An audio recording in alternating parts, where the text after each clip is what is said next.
bonsoir.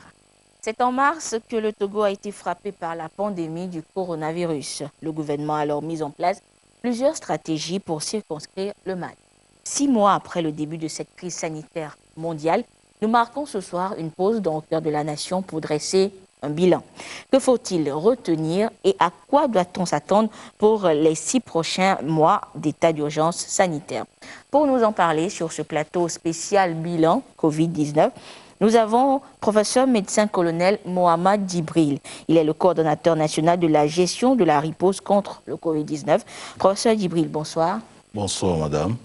Nous avons le doyen de la faculté des sciences de la santé à l'université de Lomé, responsable du CHR Lomé Commune, centre de prise en charge des personnes souffrant de Covid-19, également membre du conseil scientifique. Il s'agit du professeur Majesté Watiba Iou. Professeur Iou, bonsoir. Bonsoir, Anita.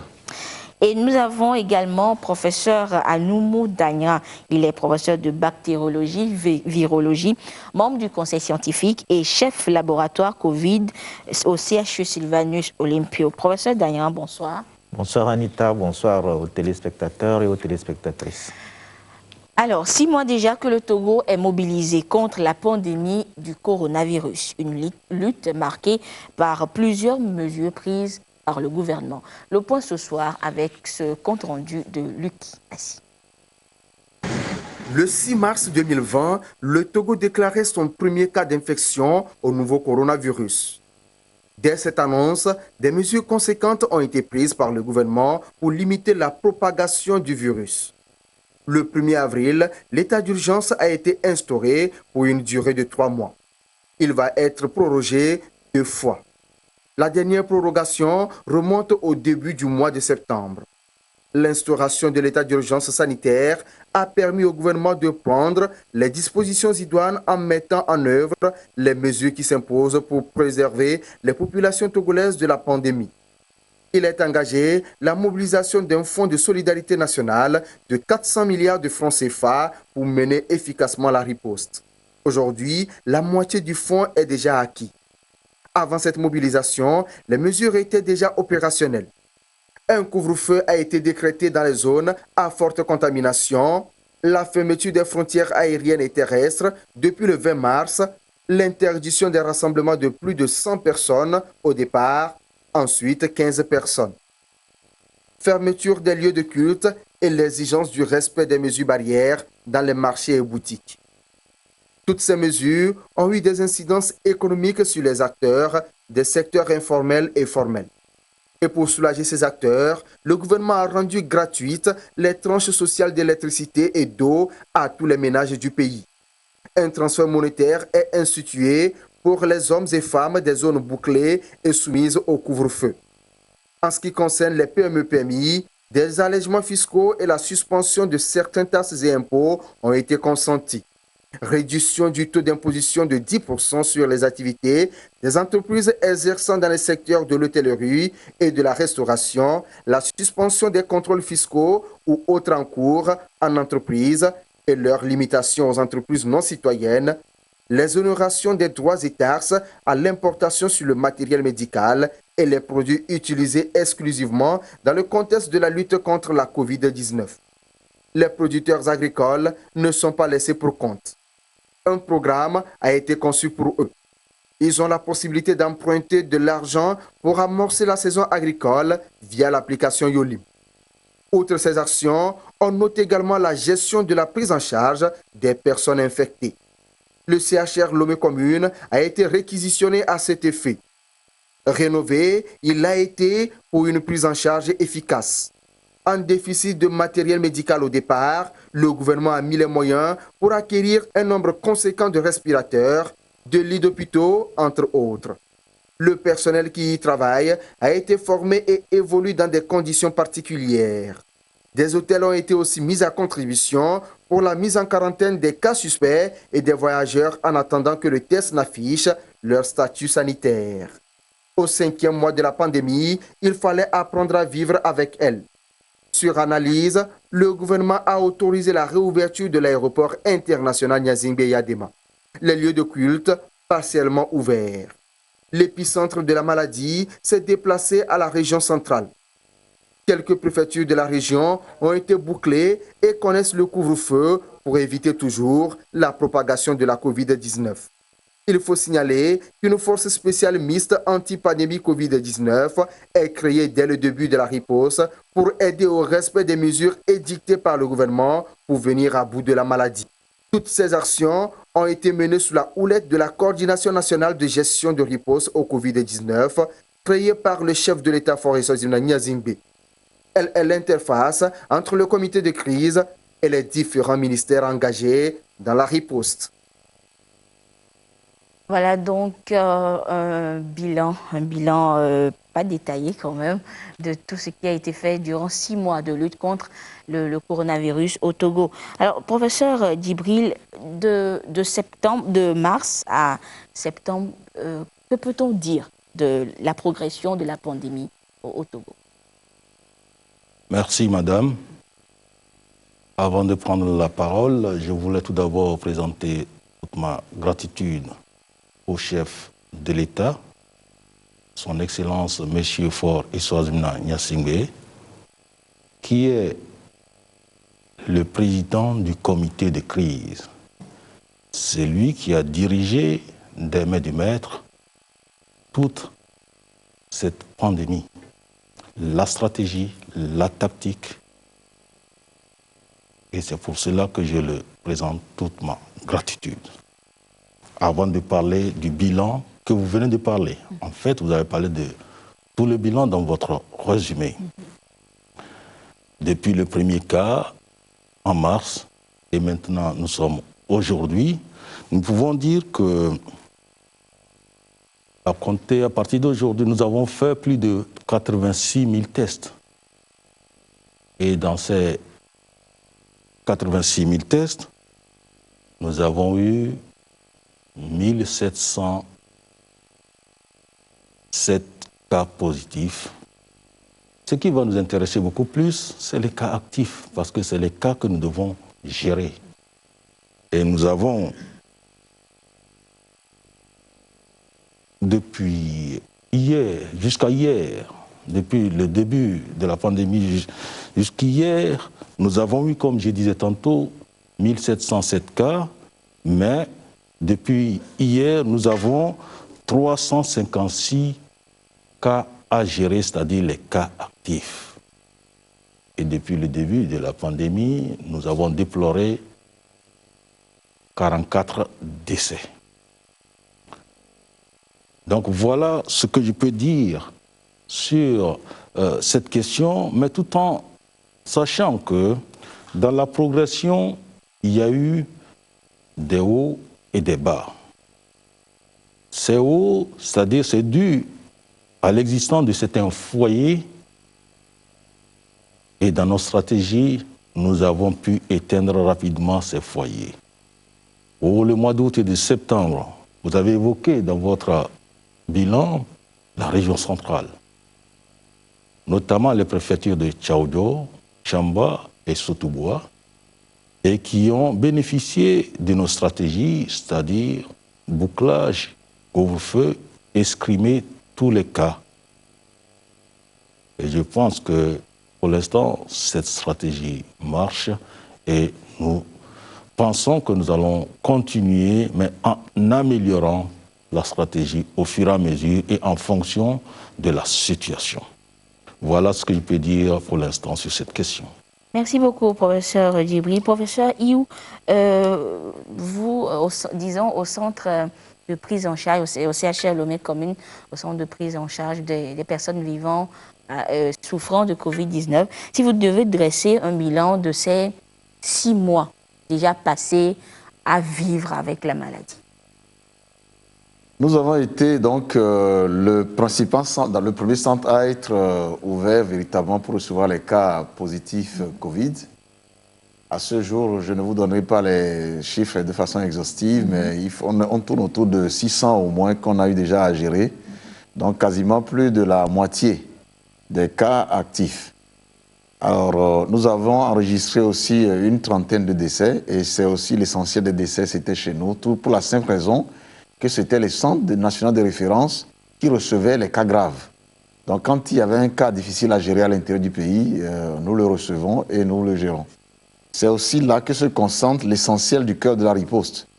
Les services de réanimation n'existent véritablement que au CHR. Et là également, il y a une équipe multidisciplinaire.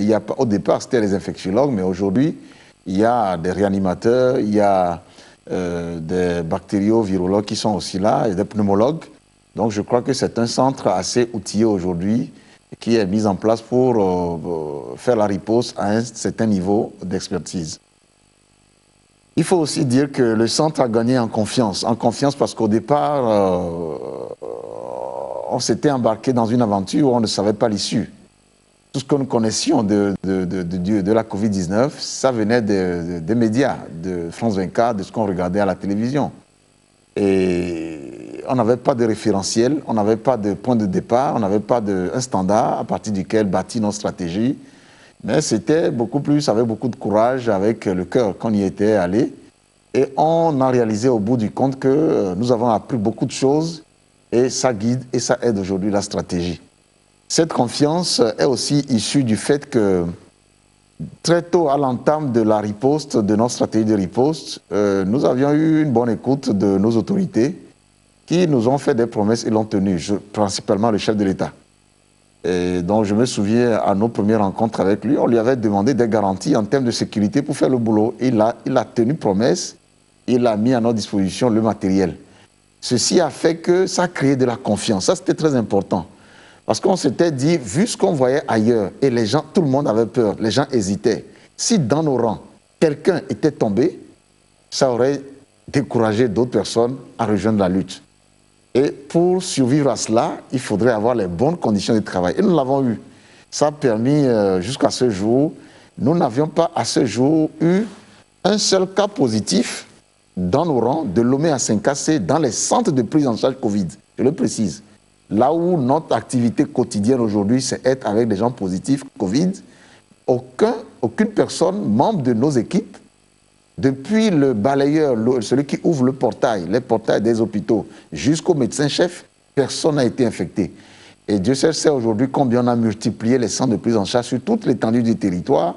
C'est pour vous dire que la promesse a été tenue. Moi, je ne suis que médecin. Et quand je suis dans une riposte qui relève de ma spécialité, et quelqu'un me donne les moyens de travailler en pensant à ma sécurité, à ma vie, je ne peux que lui dire merci. Et ça, honnêtement, je dis merci au chef de l'État qui a tenu parole. Nous lui disons davantage merci aussi pour ce qu'il fait, pour les autres formations sanitaires. Non seulement à Kégué, à Lomé commune, mais dans les autres hôpitaux, l'effort est là. Et c'est ça qui nous a permis au Togo d'avoir de bons résultats. Le Togo fait office des pays les mieux organisés dans la lutte contre Covid. Déjà en Afrique et dans le monde entier, je peux dire que moi, quand je parle de Covid aujourd'hui, par rapport à mon pays, c'est avec le cœur gros. C'est avec beaucoup d'orgueil, avec beaucoup de fierté que je le dis, parce que nous avons fait un travail extraordinaire, sans grands moyens, sans expérience dans l'affaire. Nous sommes arrivés vraiment à tenir la barre jusqu'à aujourd'hui. Je crois que nous avons à nous féliciter. Et cette expérience nous amène aujourd'hui à aborder la maladie avec sérénité. La peur qui nous animait il y a quelques mois, elle n'est plus, il n'y a plus de peur. Aujourd'hui, nous sommes dans une autre phase qui est de mettre en place de meilleurs outils, plus d'intelligence au service de nos concitoyens pour sauver et travailler activement et efficacement sur les cas graves. Merci beaucoup, professeur Iou, pour ce bilan. Alors, professeur Dagnan, que retenez-vous de 6 mois de lutte, nous avons dit de parcours au Togo? Merci. Je dirais tout de suite, quand on voit l'évolution de l'épidémie, on se rend compte que l'épidémie a changé de physionomie. Au tout début, la cible, la population la plus touchée, c'était les voyageurs. Mais au jour d'aujourd'hui, la maladie est passée dans la communauté. Et donc moi, quand j'écoute encore les émissions sur les radios, la population n'a pas perçu ce changement-là. Les gens continuent de penser que le mal viendrait forcément de l'extérieur ou des voyageurs. Les voyageurs aujourd'hui ont accès à des tests au départ et à l'arrivée. Mais la cible importante aujourd'hui, c'est la communauté. La preuve, il y a des gens qui veulent voyager, ils se pointent, on leur fait le test, ils sont positifs. Et donc le problème aujourd'hui, nous devons intégrer dans notre conscience que le Covid-19 est passé au niveau communautaire et que nous tous, nous constituons des cibles potentielles. Et donc nous devons changer de comportement, adapter notre comportement à ce changement-là. Le deuxième point, comme l'a dit le coordonnateur tout à l'heure, c'est Covid-19, l'évolution, ce n'est pas un fleuve tranquille. Hein. Il y a des hauts, nous avons connu des pics, des périodes où les chiffres sont très élevés. Nous tous, nous avons pris peur. Et puis il y a des périodes où ça semble ralentir. Mais il faut savoir que Covid-19 est là et Covid-19 ne va pas partir tout de suite. L'épidémie va être traînante dans le temps. Et ce n'est pas seulement au Togo. Quand vous entendez ce qui se passe dans tous les pays, il n'y a pas un seul pays qui a dit on a eu des cas de Covid, on a géré et on a éliminé. Cela suppose que les actes que nous devons poser tous les jours, nous devons savoir ou intégrer la présence de Covid dans notre vie quotidienne.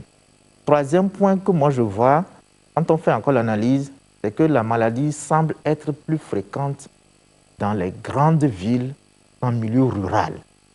Et donc, on doit faire attention à ne pas importer les cas de ces villes dans les milieux ruraux pour que tout le pays ne soit contaminé. Voilà quelques points sur lesquels je voulais revenir, également en rajoutant aussi l'évolution des moyens diagnostiques. Au départ, nous n'avons qu'un seul laboratoire qui faisait le diagnostic de Covid-19. C'était l'Institut national d'hygiène. Aujourd'hui, on a au moins 7 ou 8 laboratoires qui font le diagnostic. Et les efforts sont faits pour que, dans les mois à venir, qu'on puisse augmenter suffisamment le nombre de laboratoires qui vont faire le diagnostic pour rapprocher les sites de dépistage, comme on l'a fait pour la prise en charge, pour rapprocher les sites de diagnostic des malades pour qu'on puisse réagir très vite et limiter très tôt la diffusion de la maladie. D'accord. Merci beaucoup au professeur Daniel. Professeur Djibril, en suivant la courbe d'évolution de la maladie, on s'est rendu compte que cette dernière semaine, disons qu'il y a eu une certaine flambée, les cas positifs, on les comptait par dizaines tous les jours et tout ça. Alors, qu'est-ce qui explique, disons, cette montée des cas positifs détectés au coronavirus? Merci, madame. Je pense que le professeur Daniran vient de parler de cette situation. La maladie est devenue communautaire.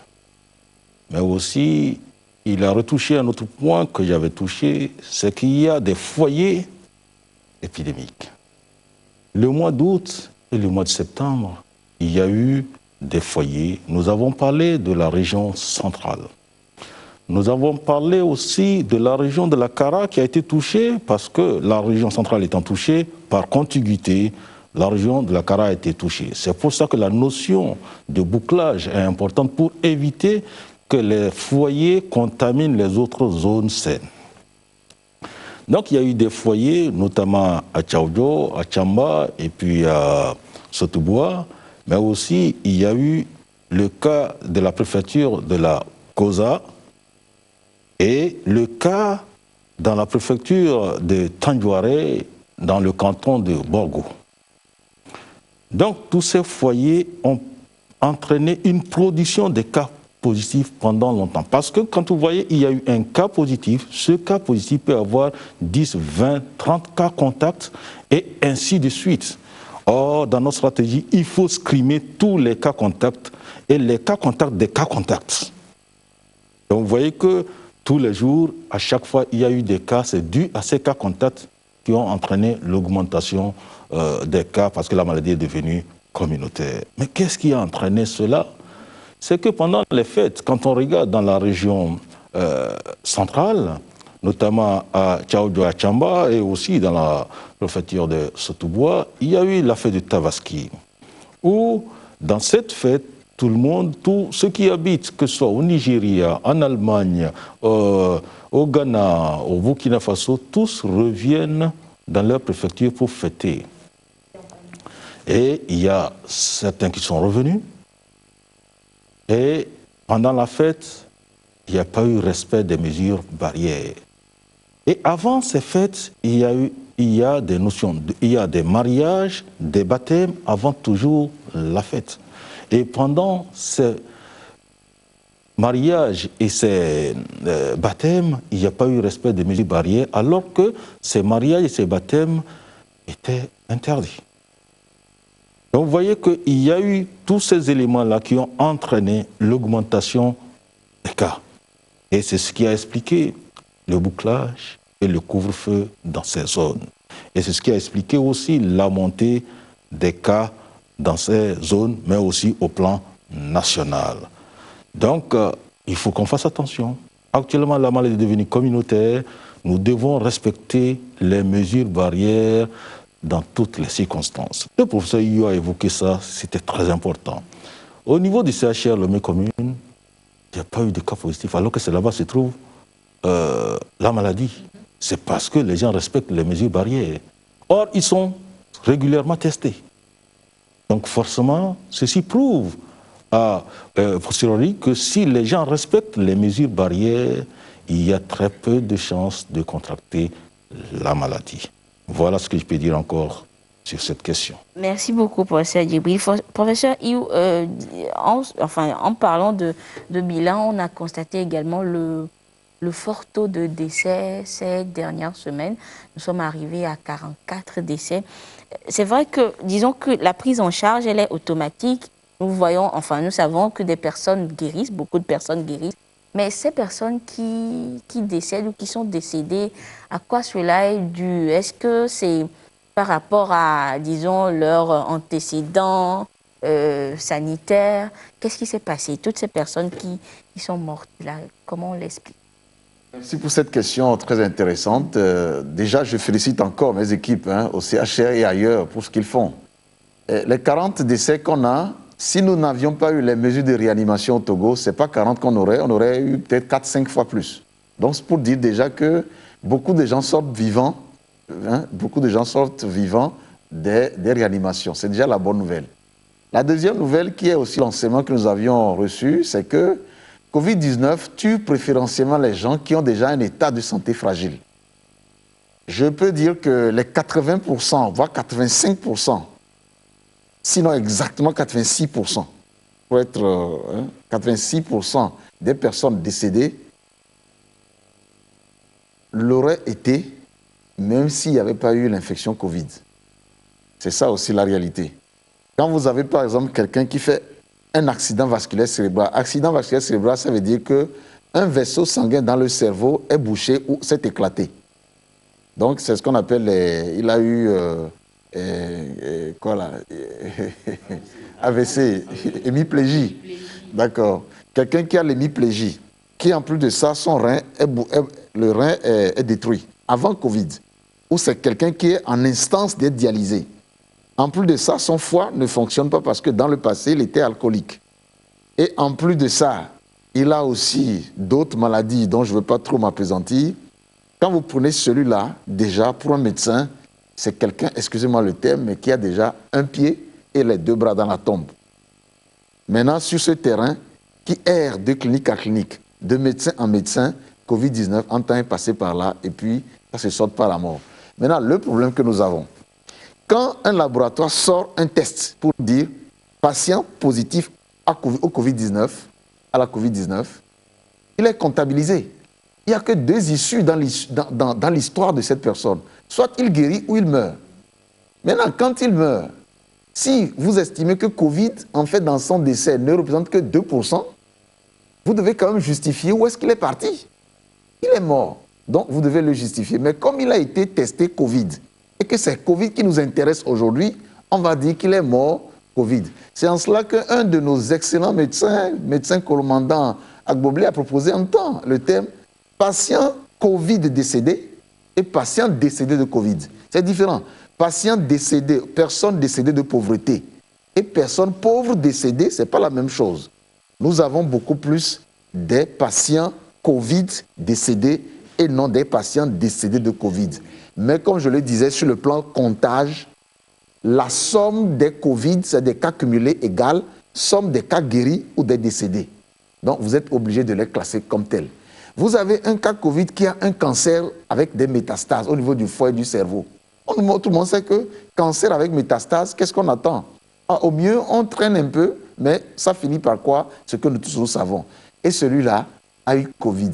Il décède. C'est les cas que nous avons et nous en avons beaucoup, mais qui heureusement quand même sortent de la réanimation parce que c'est de grosses réanimations intensives avec des intubations à la réanimation. Certains développent quasiment des escarres. Les escarres, c'est quoi? Quand quelqu'un est couché alité de façon prolongée, il arrive que la peau, quelque part, s'enlève, ça devient de la plaie. On a des cas qu'il faut gérer et certains s'en sortent. C'est ça la réalité, c'est ça qui est... Mais malheureusement, nous avons quand même eu des cas où, quand on voit la cause de la mort, elle est vraiment liée au Covid. Et c'est en cela que cette maladie fait peur, parce qu'il y a des jeunes qui n'ont pas des maladies sous-jacentes, mais qui arrivent à mourir vraiment de l'infection Covid. Et ils représentent autour de 10% à peu près des cas. Donc c'est une maladie qui reste grave, pour laquelle nous devons vraiment faire attention. Pour finir, pour conclure, Covid-19, c'est un peu comme un avion qui chute. Et la cause de la chute, c'est le surpoids. Et Covid-19 se trouve un peu comme cette souris qui est montée sur cet avion et qu'on responsabilise comme étant le poids de trop qui a fait tomber l'avion. C'est ce que nous observons majoritairement dans les cas de décès que nous avons. Merci beaucoup, professeur Djibril. Pour ajouter là-dessus, c'est une belle analyse. Wow. C'est l'aspect analytique de ces décès-là. Et sur cette analyse, on peut ajouter que la plupart de ces gens qui décèdent ont d'autres pathologies. Comme il l'a dit, on ne peut pas, parce qu'ils sont positifs au Covid, ils ont été comptabilisés. Mais il faut, c'est pour ça qu'il faut éviter que la pathologie, la maladie, le Covid passe dans la population. Pourquoi? Parce que quand ça augmente dans la population, ce qui veut dire qu'il y a beaucoup plus de risques de contaminer ces personnes fragiles-là. Et ces personnes fragiles-là risquent d'évoluer vers le décès. Toute maladie qui peut entraîner même une seule mort est une maladie grave, parce que ça sera une mort de trop. Donc forcément, il faut qu'on limite les cas positifs. C'est-à-dire que même certaines personnes qui pensent qu'il peut avoir la maladie en guérir, simplement la personne va transmettre ça à une autre personne qui va mourir. Donc cette personne sera responsable de la mort de l'autre. Donc il faut qu'on fasse attention dans cette propagation de la maladie et qu'on fasse tout pour que cette maladie s'arrête. Notamment, il faut qu'on rompe la chaîne de contamination.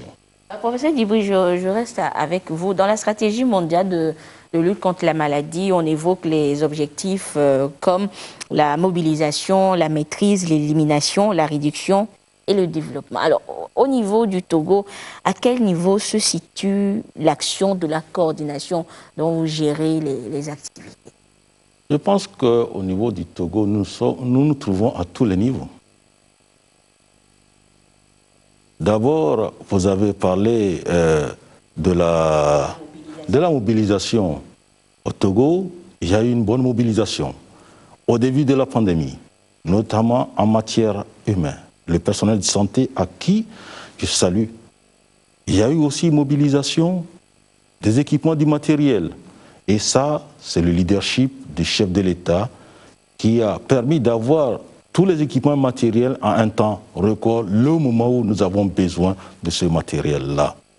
Et il y a eu mobilisation pour venir au secours de personnes vulnérables aux mesures prises par le gouvernement pour l'état d'urgence. Donc aussi là-bas, il y a mobilisation. Donc il y a mobilisation à la fois du gouvernement, mobilisation au niveau des partenaires financiers, mais mobilisation au niveau de toute la population. Ceci nous a permis d'arriver à une stabilisation, à une maîtrise, entre guillemets, de cette pandémie. Pour ce qui est du développement, c'est ça que nous sommes en train d'évoquer actuellement. À un moment donné, nous devons vivre avec le virus. Et pour vivre avec ce virus, il faut reprendre les activités, d'où l'organisation au niveau sectoriel, où chaque secteur, chaque ministère doit s'organiser pour reprendre les activités, mais tout en pensant à rompre la chaîne de contamination dans la reprise de cette activité. C'est ça qui se fait dans chez vous ici, où vous avez placé les chaises à distance à plus d'1 mètre. Tout le monde porte le masque et tout le monde s'est lavé les mains. Donc tout ceci, il faut faire respecter les mesures barrières et nous allons reprendre nos activités pour reprendre le développement et vivre avec le virus. Comme je l'ai dit souvent, le virus a déclaré une guerre contre le genre humain. Le genre humain doit se munir pour combattre ce virus. Professeur, avant de vous laisser souffler, nous savons que chaque stratégie repose sur une base de données. Alors, est-ce qu'on peut connaître celle du Togo? La stratégie du Togo, elle est simple et elle évolue en fonction de la situation. Cette stratégie est basée sur le problème qui existe. Au départ, le virus n'était pas encore dans notre pays. Nous avons voulu que le virus ne vienne pas dans notre pays. Et malheureusement, le virus est rentré.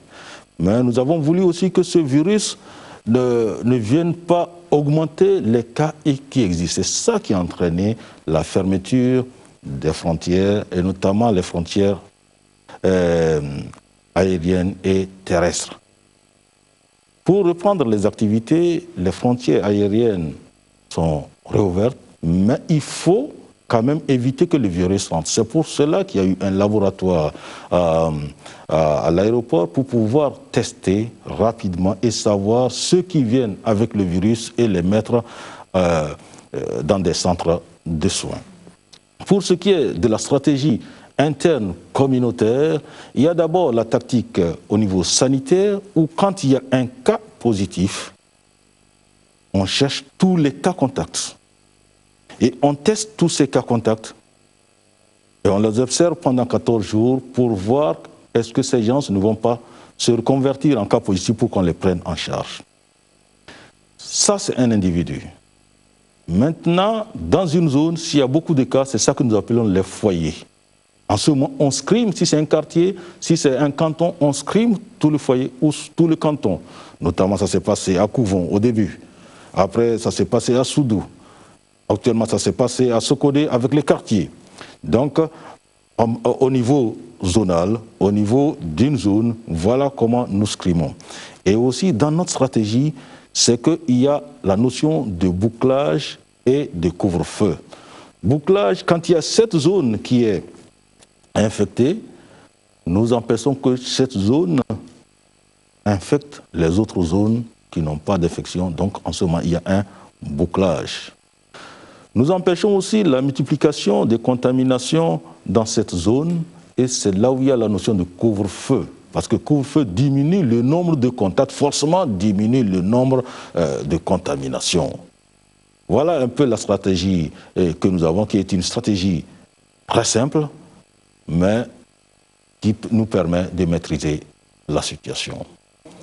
Vous voyez que dans cette stratégie, quand vous avez une stratégie, vous avez les tactiques à l'intérieur de la stratégie et c'est les tactiques qui sont adaptées en fonction des situations. C'est comme un match de football. Il y a d'abord la stratégie mise par l'entraîneur et la tactique pour chaque joueur et au fur et à mesure, en fonction de l'évolution du match, on adapte. Et l'entraîneur ici, c'est le président de la République.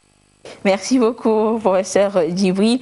Et un autre maillon important dans la chaîne de lutte contre le coronavirus au Togo, c'est le conseil scientifique qui a été mis en place par le président de la République. Il ne prend certes pas de décision, mais donne des avis et des orientations au gouvernement. Sa mission et sa composition dans ce reportage que nous allons suivre et revenir sur ce plateau pour d'autres détails. C'est un dossier signé Augustin. Voici.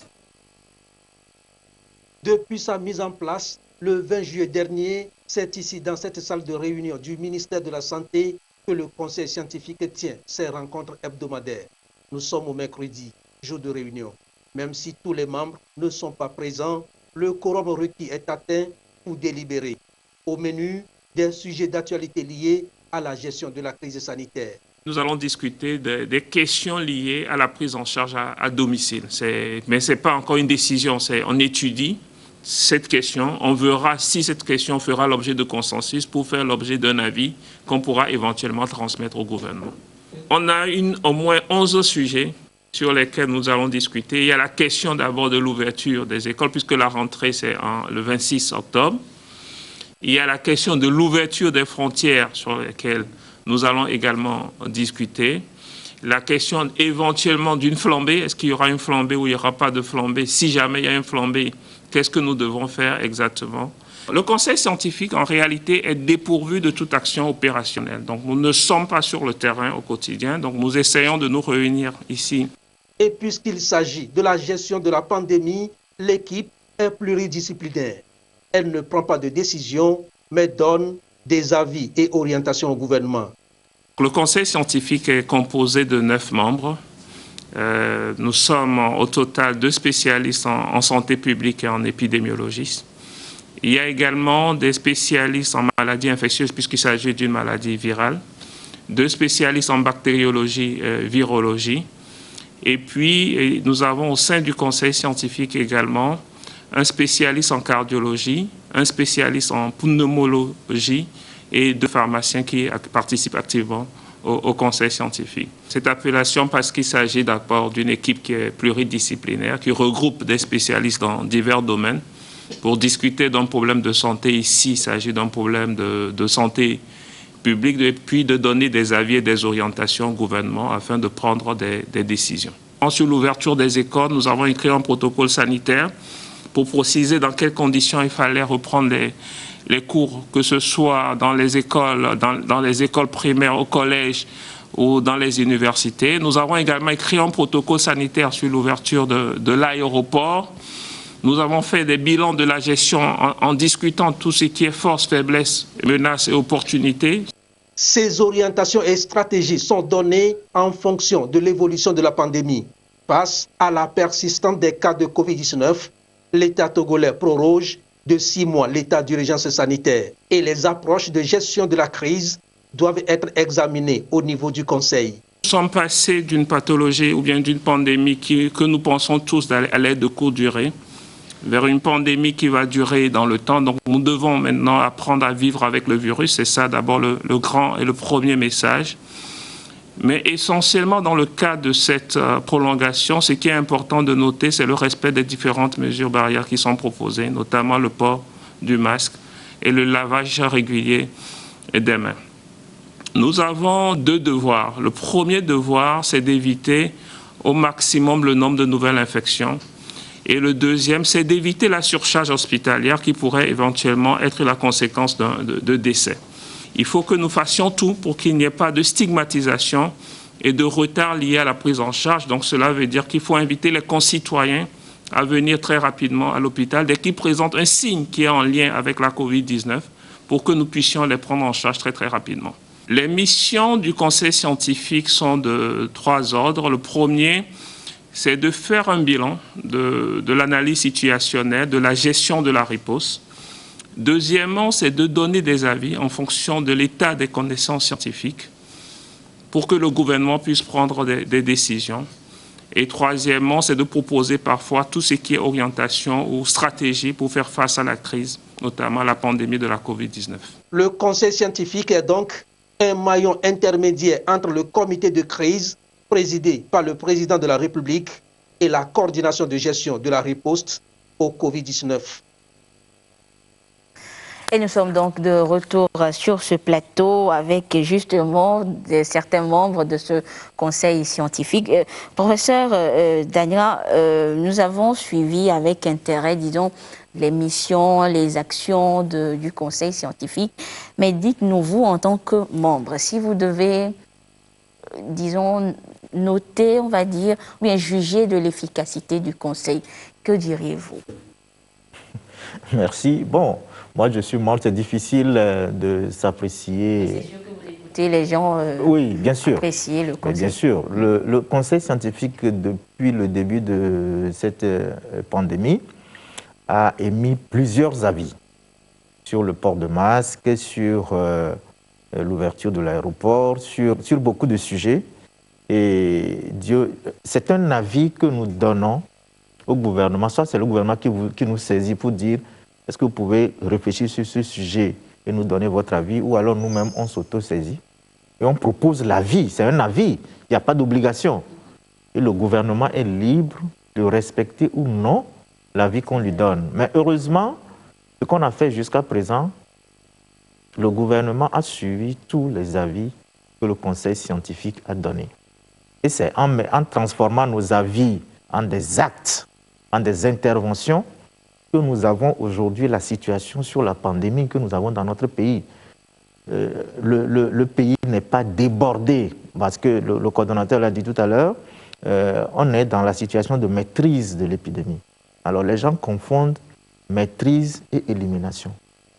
Contrôler une épidémie, maîtriser une épidémie, cela suppose que notre système de santé n'est pas débordé, que notre capacité de réagir pour suivre les gens, pour les hospitaliser, pour les accompagner à la guérison, ce système n'est pas débordé. Ça ne veut pas dire que l'épidémie est finie. Donc il faut qu'on fasse attention à ça. Donc le conseil scientifique a contribué à là où nous sommes aujourd'hui en termes de maîtrise de l'épidémie. Le nombre de décès, on l'a dit tout à l'heure, 44, le conseil scientifique en son temps s'est prononcé également sur le schéma thérapeutique qui est utilisé aujourd'hui dans notre pays. Nous pensons avoir rempli notre part de contrat. Nous sommes toujours disponibles, nous sommes dans la lutte. Et nous, qu'est-ce que nous faisons? Nous analysons les données scientifiques qui sont générées de par le monde et ce qui est fait sur le terrain. Et en se basant sur les moyens dont dispose notre pays, nous faisons des propositions au gouvernement pour orienter la lutte. Et nous sommes heureux que nos avis comptent beaucoup dans cette lutte. Alors, professeur Djibril, vous êtes le coordonnateur, disons, de toutes ces actions menées. Est-ce que vous travaillez en partenariat, en synergie avec le conseil scientifique? Et comment se déroule ce partenariat? Voilà comment est fait l'organisation. Il y a le comité de crise, il y a la coordination nationale, il y a eu plusieurs comités qui ont été créés. Il y a le comité scientifique, il y a le comité de gestion, il y a la FOSAP. Donc, toutes ces entités viennent donner des forces dans la riposte.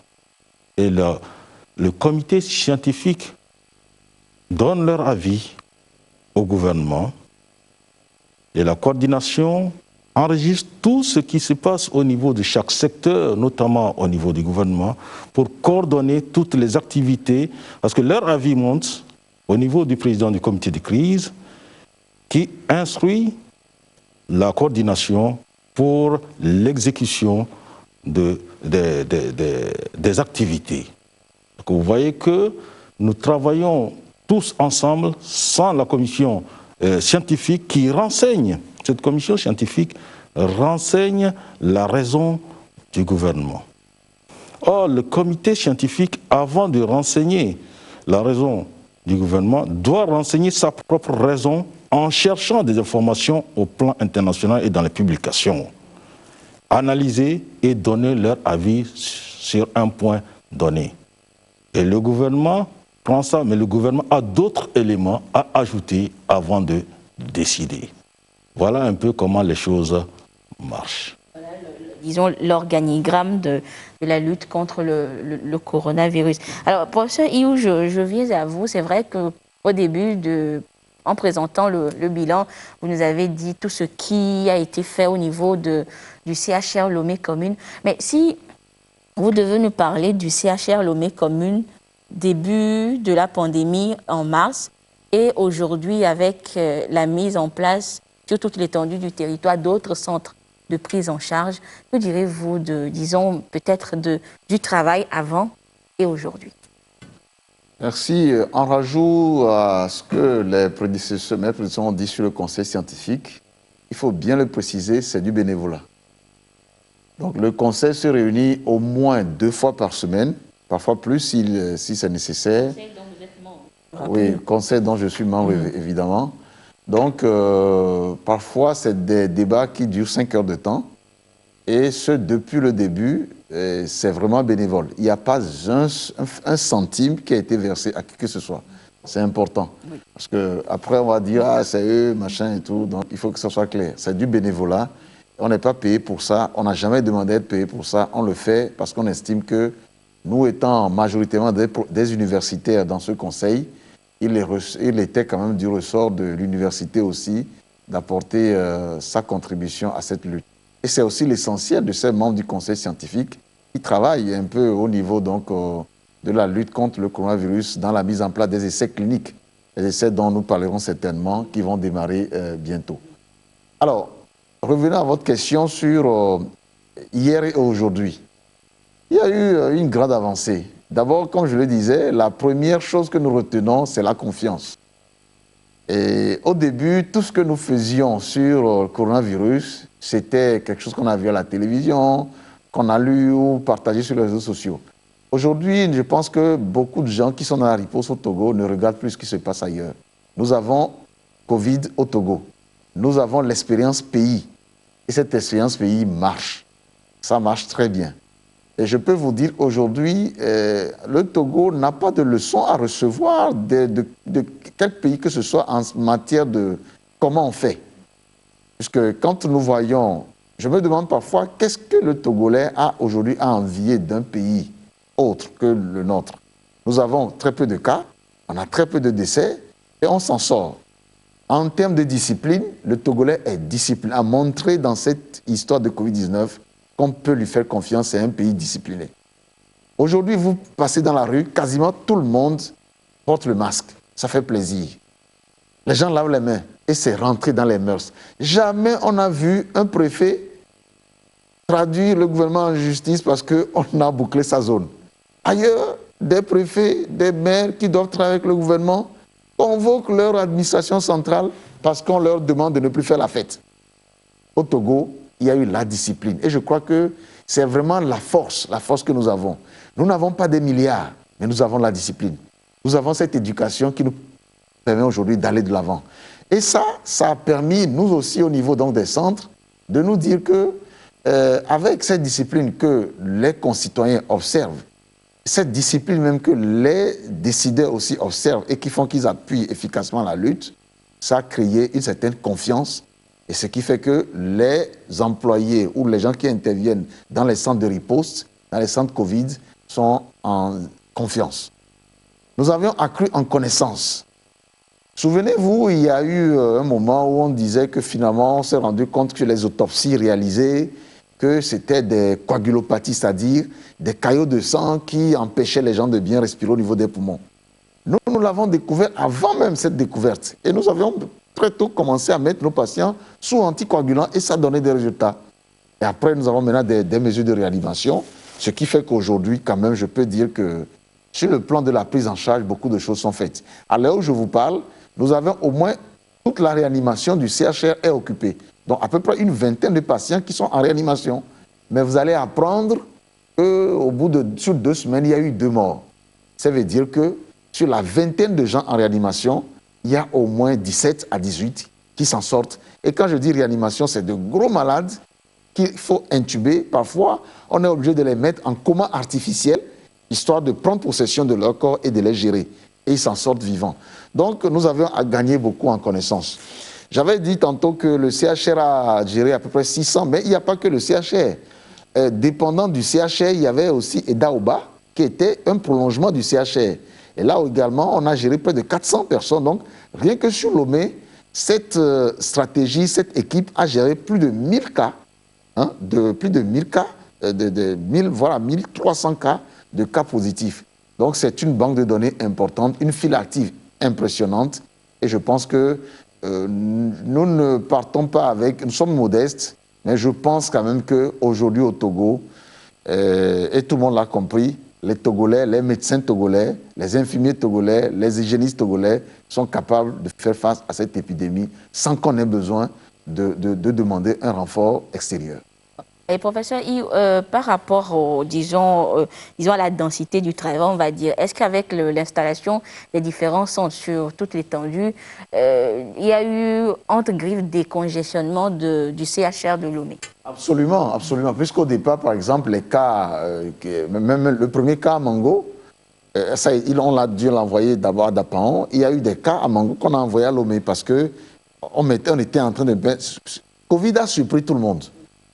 Personne ne s'est préparé, les Occidentaux comme les Africains. Mais le Togo a bien réagi. On est un petit pays avec des moyens modernes. On a bien réagi. Et aujourd'hui, les centres sont quasiment autonomes. Je me souviens encore de mes collègues à l'intérieur, à Répé, parce qu'ils t'appellent te dire « Oui, professeur, j'ai un cas. » Tu sens tout de suite qu'il veut s'en débarrasser. Il veut vous le refiler à Lomé. On leur a dit, mais écoute, fais ceci, fais cela, ça va aller. Nous, on fait comme ça. Et aujourd'hui, ils ne nous appellent plus. Ils ne nous appellent plus. Ils savent gérer, ils le gèrent bien. Personne ne s'infecte parmi eux. Et je crois que ça, c'est quelque chose que nous avons capitalisé. Et la duplication, la multiplication des centres de prise en charge est à notre honneur. Enfin, de tout le pays, je veux dire. Et au chef de l'État, évidemment, parce que ça coûte cher, ces moyens, mettre en place les combinaisons qui coûtent très cher, les moyens de réanimation aussi vont suivre bientôt. L'ouverture des centres de dépistage à l'intérieur du pays, ça a permis vraiment de décongestionner et de rendre autonomes les zones, faire en sorte qu'on n'attend plus Lomé pour agir. On peut agir là où on est, et ça, je crois que le pays est excellemment bien cadré par rapport à ça. Nous avons même initié un concept au Togo que certainement des gens vont suivre, le concept de village-hôpital. Quand il a été question de boucler les zones, on a transformé des villages, on a pris leurs structures existantes, les écoles, qu'on a montées, qu'on a transformées en structures de prise en charge de riposte. Et ça a très bien fonctionné. Et ça a permis maintenant, une fois qu'on part, on laisse dans ces localités une expérience, un savoir-faire qui permet maintenant à l'équipe locale de pouvoir gérer et s'en sortir. Merci beaucoup, professeur Iou. Professeur Dagnan, nous allons évoquer justement ce que professeur Iou avait déjà effleuré, les essais cliniques sur des humains avec des phytomédicaments annoncés par l'université de Lomé. Alors, que fait le conseil scientifique dans, disons, cette nouvelle approche ou ce nouveau pas dans la lutte contre le coronavirus? D'accord. Donc, il faut séparer les activités du conseil scientifique créé par le décret présidentiel des activités du COMUL. Le COMUL, c'est le comité de l'université de Lomé pour la riposte contre le Covid-19. C'est vrai qu'il y a des membres. Il n'y a que des universitaires des deux côtés. Pas forcément. Mais c'est vrai qu'il y a des membres qui sont du conseil scientifique, qui sont aussi membres du COMUL. Mais les deux organisations sont vraiment, sont vraiment différentes. Le comité de l'université qui gère ces essais cliniques se base essentiellement sur des chercheurs de la faculté des sciences, de la santé, de l'ESTEBA, de la faculté des sciences pures. Et avec les 10 praticiens, on a pu identifier un certain nombre de formulations des phytomédicaments que nous allons utiliser chez les patients pour évaluer leur effet sur le système immunitaire, pour voir ce que ça apporte en termes de récupération ou de guérison rapide. Le conseil scientifique, comme on l'a dit tout à l'heure, rassemble les données, les analyse et donne son avis. Et si les essais qui vont être faits bientôt, si ces essais donnent des résultats concluants, le conseil scientifique aura alors son avis à donner sur son utilisation sur le plan national. Donc voilà un peu les rôles que jouent ces deux entités. Oui, professeur Djibril. Voilà, le professeur Dagnan l'a dit, sur cette question, il faut que chaque entité joue sa partition. En matière de recherche, il y a le financier. Le financier ici, on dira que c'est l'État, c'est l'université. Il y a l'équipe scientifique, la société de recherche, ceux qui font la recherche. Et ceux qui font la recherche se logent au niveau de la faculté des sciences de la santé. Et maintenant, c'est eux qui ont tout pour analyser et faire des essais. Et ces essais doivent respecter certaines étapes, certaines phases. Il y a l'étape 1, 2, 3 et 4. Et quand vous avez parlé du conseil scientifique, le conseil scientifique va nourrir aussi sa propre pensée sur ce que la société de recherche est en train de faire pour donner son avis après sur cette recherche. De la même manière aussi, la coordination fait partie du grand public qui attend les résultats de recherche, tout en sachant que ces recherches respectent très bien les différentes étapes. Donc voilà un peu comment chacun doit jouer son rôle. La société de recherche actuellement, c'est la faculté de sciences qui fait les recherches, mais le conseil scientifique jouera son rôle en analysant, en nourrissant sa propre réflexion sur ce que la société de recherche est en train de faire. Et au résultat maintenant, nous attendons les résultats pour pouvoir utiliser pour le grand public. Pour pouvoir avancer. Alors, professeur Iou, vous êtes doyen de la faculté des sciences de la santé à l'université de Lomé, justement. Et disons que vos collègues sont mis à contribution dans ces essais cliniques. Alors, est-ce qu'on peut avoir déjà une idée de comment cela va se passer? Bon, dans cette recherche, disons que c'est l'université, le professeur Djibril l'a dit, la dernière phase, du moins la phase sur le malade, est conduite essentiellement par les enseignants de la faculté des sciences de la santé. Mais au prime abord, pour qu'on arrive à ces formulations et voir si ces plantes, ces produits peuvent intéresser l'homme, il y a eu aussi les professeurs de la faculté des sciences. Et, enfin, la limite entre nous est vraiment très petite. Hein. Je suis l'investigateur principal de ces essais, c'est-à-dire que quand on fait un essai sur l'homme, il y a celui-là qui endosse toute la responsabilité ou la paternité de ce qui se fait. Donc je suis l'investigateur principal, pas parce que je suis doyen, c'est parce que c'est une maladie infectieuse et comme tel, celui qui peut, ou du moins scientifiquement peut assumer ce rôle, ça me revenait. Le professeur Dagnan ici présent est l'investigateur principal en second. Et il y a les autres. Et le professeur Ekwevi, qui entre-temps aussi est le président du conseil scientifique, il est un peu le metteur en scène, parce que c'est sa formation, c'est ce qu'il sait faire, c'est comment organiser par exemple des études, voir quel indicateur, comment mesurer. Chacun est vraiment dans son rôle. Voilà, donc c'est un peu ce que nous faisons et on espère que vraiment de ces essais, qu'on va trouver des choses intéressantes, pas seulement pour Covid, mais aussi sur les autres maladies qui ont besoin d'un reconfort immunitaire pour pouvoir trouver la guérison. Et comme l'a dit le professeur Dagnan, ces essais, c'est vraiment pour tester l'apport de ces substances sur la réponse immunitaire efficace que notre organisme peut apporter contre cette infection à la Covid-19.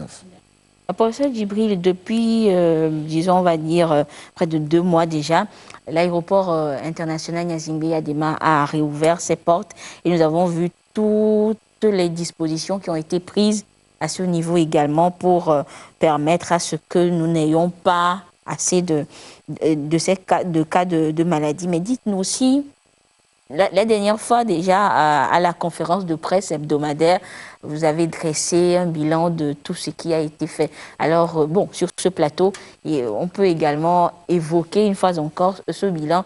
Qu'est-ce qu'on peut dire depuis l'ouverture de l'aéroport jusqu'à aujourd'hui? Qu'est-ce qu'il faudra retenir des activités? D'abord, il faut réévoquer le process. Le Togo, notre pays, s'est engagé à ne pas envoyer des cas positifs ailleurs, mais aussi à ne pas recevoir des cas positifs. Donc forcément, avant le départ, il y a des tests Covid avant que vous ne partiez ailleurs. À l'arrivée aussi, vous venez avec vos résultats, mais vous serez testé chez nous pour confirmer.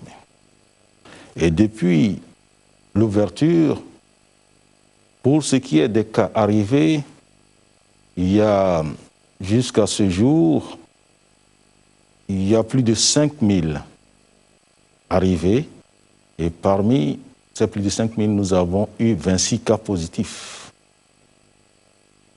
Et pour ce qui est des cas de départ, il y a 8000 cas, 8000 tests faits. Et sur les 8000, on a plus de, je n'ai pas les chiffres exacts, mais on a plus de 80 qui sont positifs. Donc vous voyez que ça a été efficace parce que sans ça, d'abord les gens viendront sans les tests, ils ne feront pas de tests. Et malgré que les gens font les tests, parmi ces cas testés, nous détectons encore des cas positifs que nous mettons sous soin. Voilà un peu ce que je peux dire sur la partie laboratoire, mais sur la partie pratique, il y a aussi, vous allez dire, ici, quand les gens arrivent chez nous, on les fait les tests. Avant, on les mettait en quarantaine dans les hôtels pour les suivre pendant 14 jours. Ce système de tests immédiats à l'aéroport a permis de ne plus mettre les personnes, les voyageurs en quarantaine, mais faire les tests et les autoconfiner chez eux le temps qu'on leur donne les résultats et les résultats sortent au moins après 24 heures. Et quand les résultats sont sortis, en ce moment, la personne pourra vaquer à ses occupations. Mais pour ce qui est de la surveillance, il y a une application qui est maintenant active, TogoSafe. Quand la personne arrive sur notre territoire, la personne doit télécharger cette application qui permet de surveiller les déplacements en cas où la personne est positive et que la personne ne respectait pas certaines consignes. Ça nous permettra de rechercher les cas contacts. Parce qu'il y a eu des cas où la personne positive qui est arrivée, dès qu'on annonce que la personne est positive, la personne coupe son téléphone. Donc ça permet de suivre dans les détails des cas positifs, mais aussi ça permet d'éviter que les cas positifs arrivent dans notre pays, mais tout en allégeant leur prise en charge, tout en allégeant les voyageurs qui arrivent dans notre pays pour qu'ils puissent vaquer à leur occupation. C'est le lieu aussi de remercier le ministère du numérique qui a beaucoup travaillé, surtout à l'aéroport, qui a beaucoup travaillé pour la mise en place de cette application, parce que les voyageurs doivent s'enregistrer sur une plateforme avant d'arriver. Ça facilite leur arrivée ici au Togo où les choses sont faites rapidement pour que la personne quitte l'aéroport. Mais aussi ces voyageurs doivent télécharger l'application qui permettra de suivre des cas positifs qui ne respecteraient pas certaines mesures. Et professeur, il faut également rappeler peut-être ce cas de fraude dont vous nous avez parlé lors d'une conférence de presse, le cas de fraude, et on espère qu'il n'y a pas eu d'autres contrevenants, on va dire. Dans ce cas de fraude, le système est tellement bien huilé que quand les personnes qui vont frauder seront arrêtées.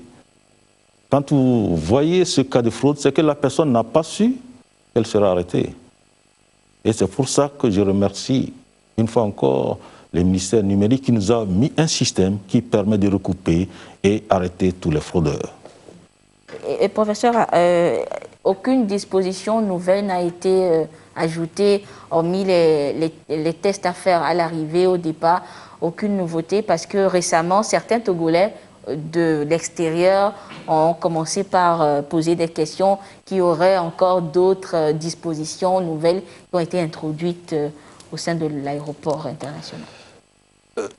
Non, il n'y a pas d'autres dispositions nouvelles, sauf les cas où il y a plutôt des dispositions qui vont permettre, qui vont alléger les voyageurs. Parce qu'avant que les voyageurs ne viennent, on leur a dit de faire les tests au moins 112 heures avant. Maintenant, ça a été prolongé pendant 5 jours parce que ça causait problème à certains. Ils font pour avoir leurs résultats en Europe. Donc, on a reprolongé ça sur 5 jours. Ceci, c'est pour alléger les voyageurs. Donc, au fur et à mesure qu'on avance, on va améliorer les conditions du voyage de ces voyageurs. En fait, toutes les mesures qui seront prises seront en faveur d'amélioration des conditions du voyageur. Professeur Daniel, pour compléter ce que le coordonnateur vient de dire, il y a aujourd'hui beaucoup de fausses informations qui circulent sur les tests à l'aéroport. Et l'occasion nous est donnée de pouvoir corriger un certain nombre de ces informations. La loi, elle est dure, mais c'est la loi. Le Togo dit, si vous arrivez à l'aéroport de Lomé, vous allez faire un test.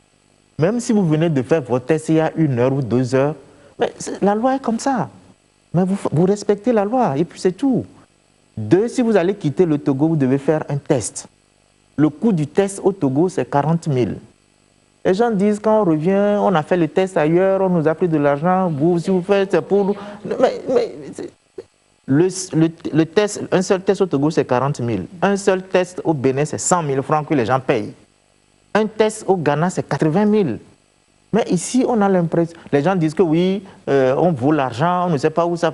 Donc, un personnel de santé se réveille, il s'habille, il arrive à l'aéroport, et puis prend de l'argent, il met dans sa poche. Le soir, il rentre avec. Non, il faut qu'on soit sérieux. Toutes ces règles sont disponibles sur le site.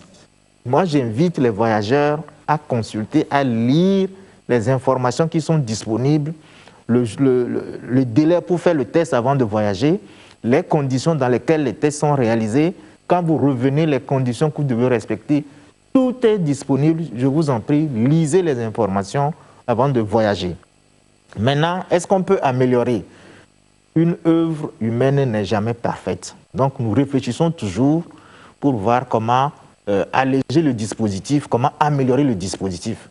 Mais du moment où le test n'a pas changé, la règle est là, on le suit et on avance. Et la preuve, quand on fait ces tests à l'arrivée, on trouve des positifs. Cela ne veut pas dire que le test qui est fait ailleurs est mauvais, non. Cela est dû à la nature de la maladie. La personne peut être en incubation. Quand elle a fait son test au départ, le temps d'arriver, elle devient positive à Lomé. Ça ne remet pas en cause le test qui est fait ailleurs. Voilà comment ça se passe. Et nous, le dispositif qui est mis, il peut y avoir quelques imperfections, on est d'accord. Mais globalement, c'est un dispositif qui nous permet de capter ceux qui sont positifs pour qu'ils ne viennent pas contaminer les autres qui n'ont pas voyagé. C'est ce que je voulais Merci ajouter. beaucoup, professeur Dayan. Nous parlons de 6 mois de lutte contre la maladie. Nous avons écouté, disons, professionnels de la santé donner vos avis.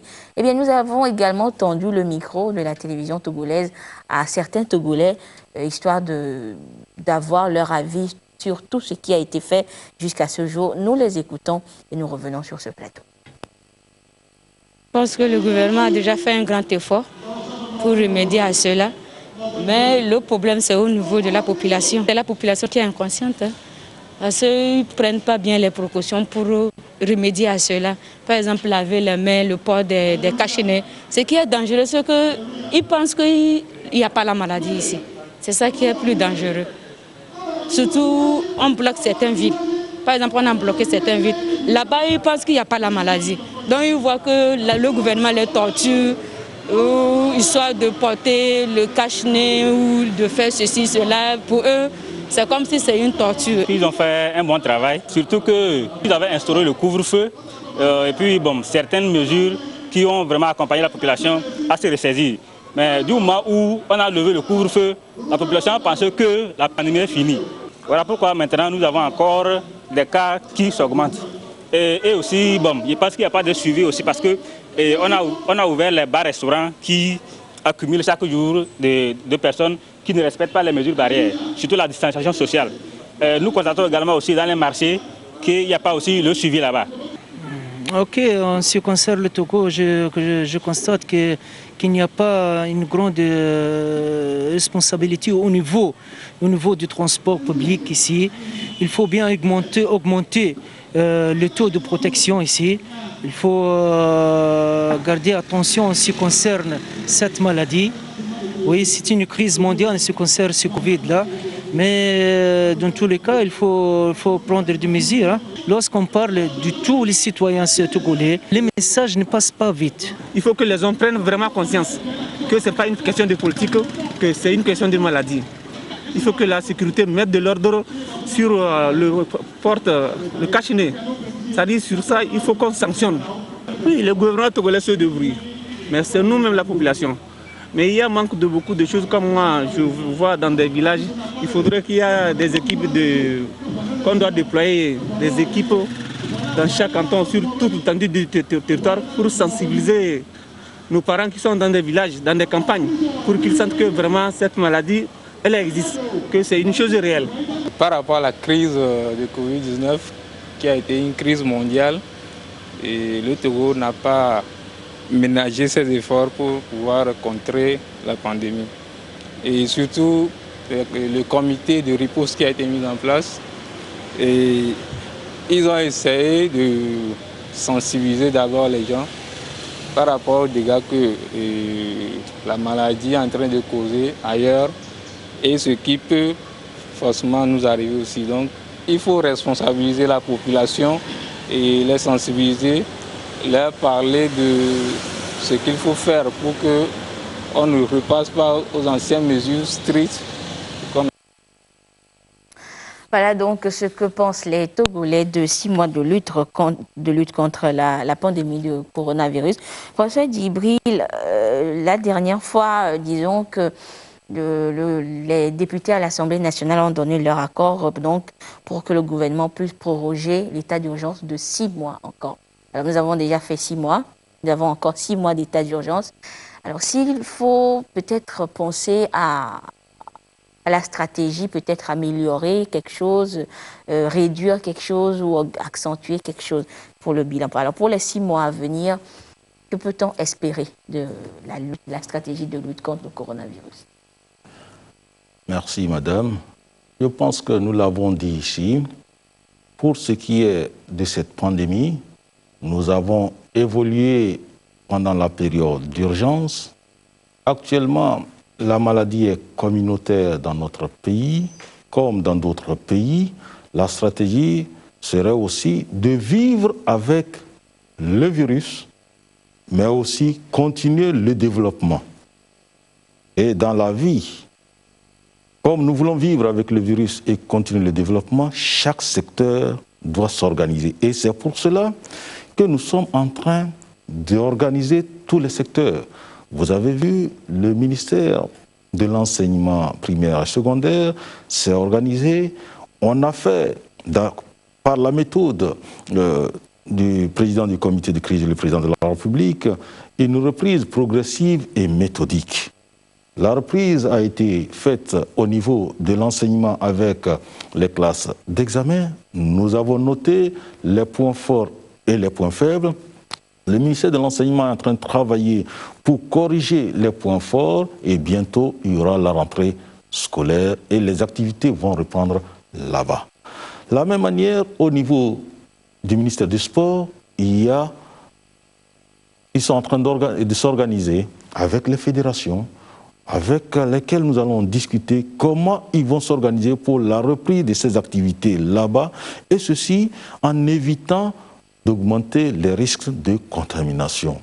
Pareil au niveau du ministère du Tourisme, avec les hôtels, avec certains bars, comment il faut que les gens reprennent, mais en respectant les mesures barrières. Voilà un peu. Tous les ministères doivent s'organiser et reprendre les activités et nous avons ce temps-là pour s'organiser, en même temps en reprenant progressivement et en allégeant certaines mesures tout en évitant l'augmentation des contaminations. Ceci se trouve, notre philosophie, c'est que les cas vont continuer par augmenter. Il y aura toujours des cas, mais il ne faut pas qu'il y ait des cas qui dépassent nos capacités de prise en charge. Et c'est pour ça qu'il faut canaliser cette apparition des cas. Donc il faut organiser les secteurs pour que les activités reprennent, qu'on vive avec le virus tout en ayant moins de cas. D'accord. Merci beaucoup, professeur Djibril. Professeur Dagnan, pour les 6 mois à venir, selon vous, qu'est-ce qu'il faudra encore faire peut-être de mieux? Voilà. Tout à l'heure, je disais qu'aucune œuvre humaine n'est parfaite. Certes, nous avons eu de bons résultats, mais il y a d'autres défis qui se pointent aussi à l'horizon. Il va falloir les prendre en compte dans les jours et les mois à venir. Il y a le problème d'ouverture des frontières terrestres, qui est un problème communautaire. Est-ce qu'on restera comme ça, les frontières fermées, et jusqu'à quand? Donc il faut que les pays de la sous-région et donc le Togo, qu'on se penche sur ce sujet-là et voir comment est-ce qu'on peut évoluer. Il y a le problème de l'école, le colonel l'a évoqué, le problème des bars. Il y a encore les gens, quand moi j'écoute encore les émissions, il y a le problème de l'ouverture des autres églises et de toutes les églises. Donc, c'est des points sur lesquels nous devons revenir dans les jours et les semaines à venir. Il y a la stratégie de la lutte contre la maladie au niveau du ministère de la Santé. Le ministère de la Santé a fait une évaluation les 6 mois. Maintenant, est-ce qu'on continue par rapport à ce qu'on a fait jusqu'à présent, où il y a des points sur lesquels on peut intervenir, notamment la surveillance, notamment la prise en charge telle que c'est organisé aujourd'hui. Donc, c'est des points d'attraction qui doivent retenir, qui doivent nous occuper dans les jours à venir pour qu'on puisse s'améliorer tout en sachant que la maladie ne va pas disparaître en coup de baguette magique. Ce n'est pas possible. Comme on l'a dit au début, c'est une épidémie qui va traîner dans le temps. Et donc, vivre avec cette maladie, mener nos activités, prendre des mesures pour ne pas s'infecter. Voilà la dynamique dans laquelle on est maintenant. Et donc, tous ces points que nous venons de lister feront l'objet des recommandations, des nouvelles stratégies à mettre en place pour qu'on puisse avancer et surtout regarder le côté économique de la lutte aussi. Merci. Oui, professeur Djibril. Oui, pour ajouter à ce que le professeur Daniel a dit, tous les secteurs, quand on regarde les frontières, ça fait le ministère de la Sécurité, le ministère de la Défense qui sont en train de travailler. Nous avons ouvert pour l'aéroport pour voir ce que ça va donner. Et maintenant, le professeur Daniel l'a évoqué, c'est au niveau communautaire de l'Afrique de l'Ouest, ça sera harmonisé pour l'ouverture des frontières terrestres. Les lieux de culte aussi, une partie des lieux de culte était ouverte. Maintenant, il faut encore réouvrir progressivement jusqu'à ce qu'on ouvre complètement les lieux de culte. Pareil aussi pour les autres secteurs. Mais maintenant, chaque secteur en s'organisant, est-ce qu'on va ouvrir tous les secteurs d'un seul coup ou bien les enchaîner? Et c'est ça que nous sommes en train de faire. Nous sommes en train d'enchaîner, mais aussi en ouvrant dans un secteur, on ouvre progressivement. Mais aussi quand on veut combiner les secteurs, on les enchaîne pour ne pas ouvrir d'un seul coup et avoir beaucoup de cas que nous ne pourrons pas gérer. J'ai bien dit la philosophie, on aura des cas, mais il ne faut pas avoir beaucoup de cas qui dépassent nos capacités. Merci beaucoup, professeur Djibril. Professeur Iou, à quoi devra-t-on s'attendre peut-être au niveau du CHR pour les 6 mois à venir? Bon, je dirais plutôt, j'ai la triple casquette, d'abord de doyen de la faculté de la santé, oui. Donc au-delà des problèmes Covid, j'ai les problèmes de formation. La faculté de la santé, c'est 3 entités, il y a la médecine, la pharmacie et l'odontostomatologie. Et il y a donc, c'est des hommes donc, qui font le Covid, c'est des étudiants aussi qui peuvent attraper le Covid. Donc, comment enseigner autrement dans un contexte à Covid? C'est une grande problématique sur laquelle nous travaillons beaucoup à l'université et je remercie pour cela le leadership du président Kokoroko, qui est un homme d'anticipation, qui va très loin, qui va vite et qui déjà a mis en place un comité qui a travaillé à élaborer un document pour gérer comment est-ce que gérer le déroulement de l'année académique prochaine. Et je précise aussi au passage que les activités d'essais cliniques que nous sommes en train de faire, que nous allons commencer bientôt, c'est sur son initiative. C'est sur son initiative et tout le mérite lui revient pour cette activité vraiment qu'il a su fédérer et qui aujourd'hui trouve son aboutissement. Au passage aussi, je dis que le financement de cette activité a été possible grâce au chef de l'État qui a déboursé les 2/3 des moyens financiers. Il y a eu aussi OTR et puis je crois Simtogo. Donc il y a lieu quand même de les citer et les remercier pour cet apport significatif. Alors donc, finissant donc ma casquette de formateur de doyen de la faculté, pour nous, dans les mois à venir, c'est surtout comment organiser des cours, faire de la formation pratique aussi, les stages hospitaliers, sans exposer nos étudiants. Ils sont nombreux, ils sont aujourd'hui plus de 2000 Comment le faire, c'est un grand challenge. Nous avons réussi, avec les difficultés qu'on a eues comme cette année, à organiser, je dirais, les examens les plus difficiles depuis l'histoire de la faculté. Et nous sommes la première faculté à avoir sorti les résultats d'examen. Et on en est très fiers, très contents. C'est pour moi le lieu aussi de féliciter tous les enseignants. Le professeur Djibril, j'aime bien le taquiner, il est le coordonnateur, mais je suis son doyen. Donc à la matière, je le félicite pour avoir assuré aussi le côté de l'enseignement de la médecine interne. Il est médecin interniste. C'est le seul professeur de médecine interne. Enfin, ils sont deux maintenant, mais c'est lui le patron. Donc sur ce côté aussi, ça a été assuré vraiment avec efficacité. Il y a le professeur Dagnan, mon grand frère personnel, qui a aussi assuré ce côté. Donc vraiment, en tant qu'universitaire que nous sommes, c'est aussi la formation des étudiants. Et ceci devient plus intéressant qu'on parle de médecine. C'est former les gens qui vont nous soigner demain.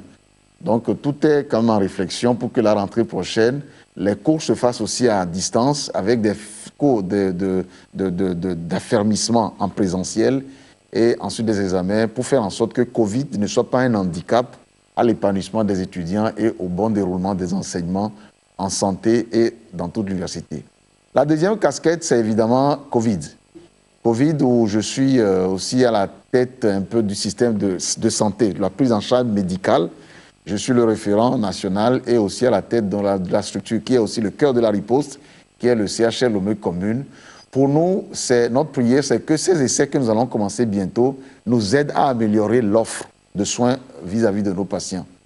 Et que nous puissions aussi améliorer encore notre capacité d'accueil et de prise en charge des patients graves. Donc, étoffer le centre, l'améliorer pour qu'il soit meilleur à ce qu'il est aujourd'hui. C'est possible, nous pouvons le faire, nous l'avons prouvé, le gouvernement l'a prouvé, on peut encore faire davantage. Et enfin, la dernière casquette, je suis médecin hospitalier, donc je suis à la tête aussi du service de maladies infectieuses. Au CHU Sylvanus Olympia, au-delà des activités Covid, nous continuons à recevoir des patients de tétanos, des patients de méningite, de VIH, d'hépatite, etc. Et il faut aussi organiser ça pour que nous ne perdions pas de vue l'existence des autres pathologies. Nous avons des cas de tuberculose.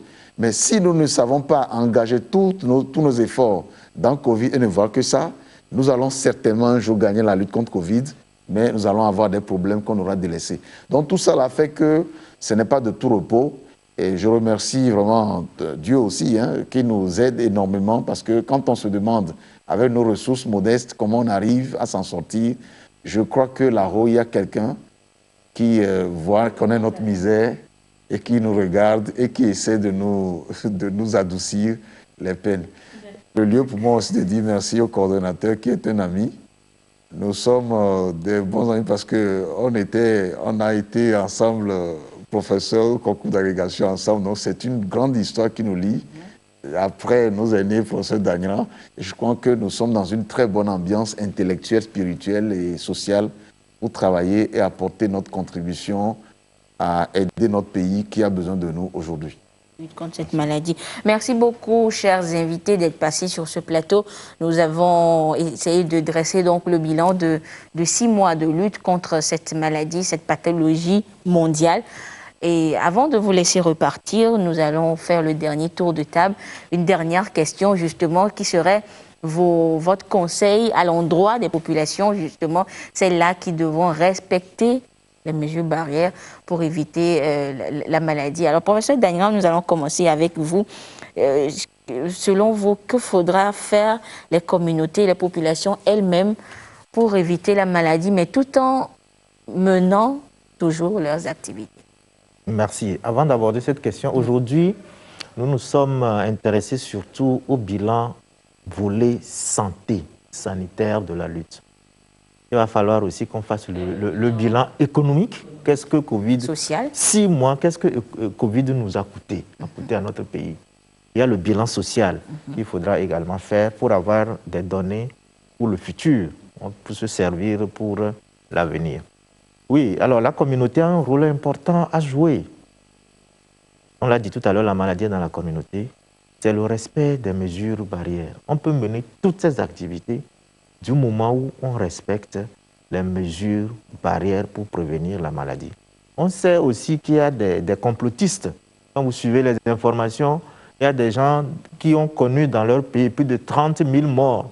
qui se réunissent, qui font des marches pour dire Covid n'existe pas, on a inventé, il faut nous laisser vivre comme on vivait avant. Et nous, les Togolais aussi, on regarde. Mais faisons attention, Covid n'est pas encore fini. Respectons les mesures barrières, menons nos activités tout en respectant ces mesures et progressivement, on espère, Covid ne va pas être éternel. Hein. Le monde a connu des épidémies plus graves que ça. On espère que très bientôt, il y aura d'autres moyens qui vont nous permettre peut-être d'arrêter ou d'éliminer progressivement cette épidémie. Pour le moment, l'épidémie est là et nous devons vivre avec en changeant nos habitudes de tous les jours. Merci beaucoup, professeur Anoumou Dagnan. Je rappelle que vous êtes professeur de bactériologie, virologie, membre du conseil scientifique, également chef laboratoire Covid au CHU Sylvanus Olympio. Professeur Iou, votre conseil à l'endroit des populations aujourd'hui? Mon conseil va se résumer en un seul mot, discipline. Je vous remercie. Merci beaucoup, professeur Majesté Ouateba Iou, du doyen de la faculté des sciences de la santé à l'université de Lomé, responsable du CHR Lomé Commune et également membre du conseil scientifique. Professeur Djibril, nous allons terminer avec vous. Alors, votre message à l'endroit des populations aujourd'hui, 6 mois après que nous vivions cette maladie. D'abord, je voulais remercier mes confrères ici, qui sont des amis, le professeur Iou, le professeur Dagnan, pour le combat commun que nous menons. Et merci beaucoup de votre dynamisme. Aussi remercier tout le personnel de santé qui s'est battu dans cette lutte. Et je les encourage à continuer. La maladie n'est pas terminée. Nous devons continuer notre combat parce que nous sommes là pour soigner et nous devons continuer notre combat.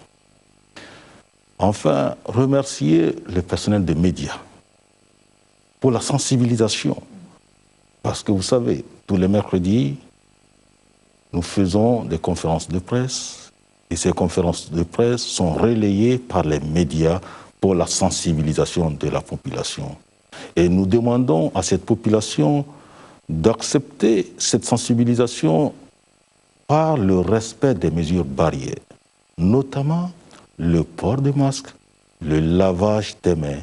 C'est très important parce que le virus passe par les narines, la bouche et les yeux pour rentrer dans l'organisme et qu'il peut passer par les mains pour amener vers la bouche et les narines.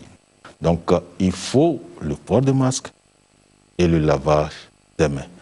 Je les encourage, comme l'a dit le professeur Dagnan, la maladie n'est pas finie, mais nous souhaitons que cette maladie finisse simplement par le respect des mesures barrières. Nous pouvons rompre la chaîne et gagner le combat. Merci. Merci beaucoup, professeur médecin colonel Mohamed Djibril, coordonnateur national de la gestion de la riposte contre le Covid-19 au Togo. Merci à vous, invités, d'être passés sur ce plateau.